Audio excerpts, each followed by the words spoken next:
సూర్యాపేట జిల్లా అనంతగిరి కోదాడ మండలాల్లో టైలాండ్ భూములకు చాలని సాగునీరు రావడంతో రైతులు చాలా ఇబ్బంది పడుతున్నారు. ఆ ఇబ్బంది తీర్చేందుకు ఉత్తమ్ కుమార్ రెడ్డి గారు నడుం బిగించారు.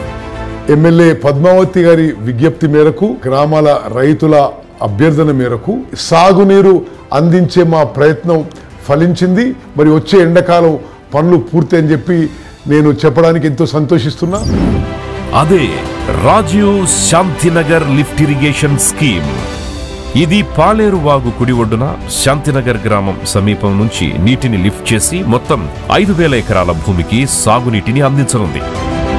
అనంతగిరి మండలం గొండ్రియాల, బొజ్జగూడెం తండ, శాంతినగర్, మొగలాయికోట, లక్కవరం, తిరువన్నారం, కోదాడ మండలం, నల్లబండగూడెం, చిమిరియాల, తమ్మరబండపాలెం, కొత్తగూడెం తదితర గ్రామాలు జలకాళ్లను సంతరించుకుంటాయి.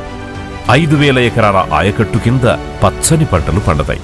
మా బాధలు చూసిన ఉత్తమ్ కుమార్ రెడ్డి గారు, పద్మావతి రెడ్డి గారి ఆధ్వర్యంలో మాకు ఈ లిఫ్ట్ రావటం ఎంతో ఆనందంగా ఉంది.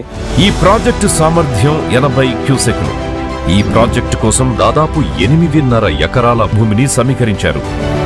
ఇది కేవలం నీరు ఎత్తిపోసే యంత్రాంగం కాదు, దశాబ్దాలుగా ఎండిన పొలాల గుండెల్లోకి ప్రవహించే ఆశల జలధార.